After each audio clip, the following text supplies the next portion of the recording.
इयत्ता 5वी विषय परिसराभ्यास भाग 2। पाठाचे नाव आहे उत्क्रांती। आज आपण या पाठाखालील स्वाध्याय पाहणार आहोत।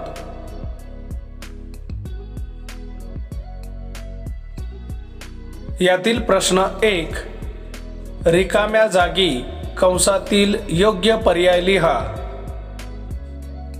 यातील प्रश्न अ, उत्क्रांतीची संकल्पना पहिल्यांदा टिंबटिंब या शास्त्रज्ञाने मांडली।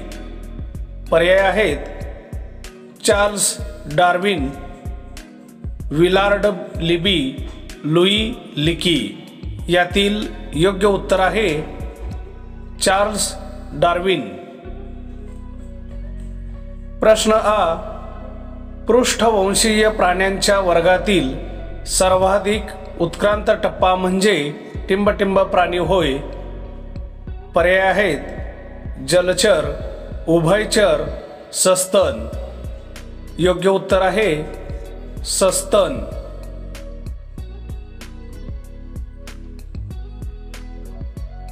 प्रश्न 2, प्रत्येकी एका वाक्यात उत्तरे लिहा। यातील प्रश्न अ, पाणी व जमीन या दोन्ही ठिकाणी वावरणाऱ्या प्राण्यांना काय म्हणतात? उत्तर, पाणी आणि जमीन या दोन्ही ठिकाणी वावरणाऱ्या प्राण्यांना उभयचर असे म्हणतात। प्रश्न आ, आदिमानवाची प्रजाती प्रथम कोठे अस्तित्वात आली? उत्तर, आदिमानवाची प्रजाती प्रथम आफ्रिका खंडात अस्तित्वात आली।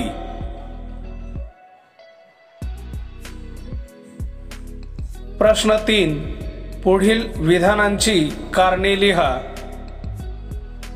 यातील प्रश्न अ, डायनोसॉरच्या महाकाय प्रजाती नष्ट झाल्या?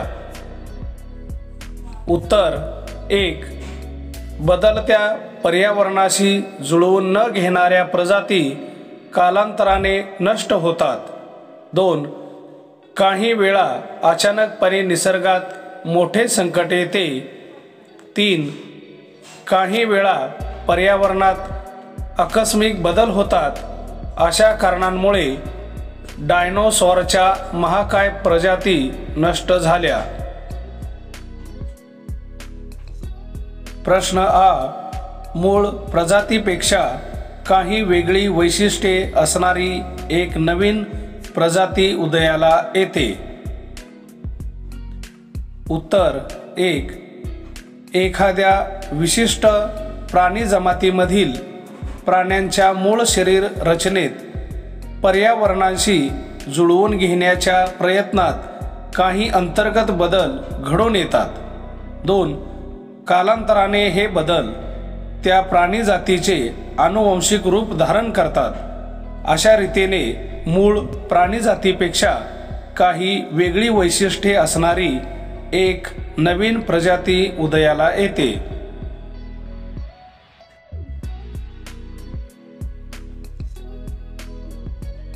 प्रश्न 4, दिलेल्या संकल्पना चित्रातील रिकाम्या जागा भरा। या ठिकाणी प्राण्यांची उत्क्रांती या संदर्भात संकल्पना चित्र दिलेले आहे। हे संकल्पना चित्र पूर्ण करूया। सजीव, उजव्या बाजूला पृष्ठवंशीय दिलेला आहे, डाव्या बाजूला रिकामा चौकोन आहे, त्या ठिकाणी अपृष्ठवंशीय सजीव। त्यानंतर त्याखाली डाव्या बाजूला पाठीचा कणा नसलेले सजीव आणि पृष्ठवंशीयामध्ये पाठीचा कणा असलेले सजीव। त्यानंतर डाव्या बाजूला पाठीचा कणा नसलेले सजीव पहा, कृमी, गोगलगाय, डास आणि गांडूळ। त्यानंतर पाठीचा कणा असलेले सजीव आहेत जलचर, उभयचर, सरपटणारे आणि सस्तन प्राणी अशा प्रकारे हे संकल्पना चित्र पूर्ण करायचे आहे। बालमित्रांनो, वरील सर्व प्रश्नांची उत्तरे सुंदर अक्षरात वहीत लिहून काढा। धन्यवाद।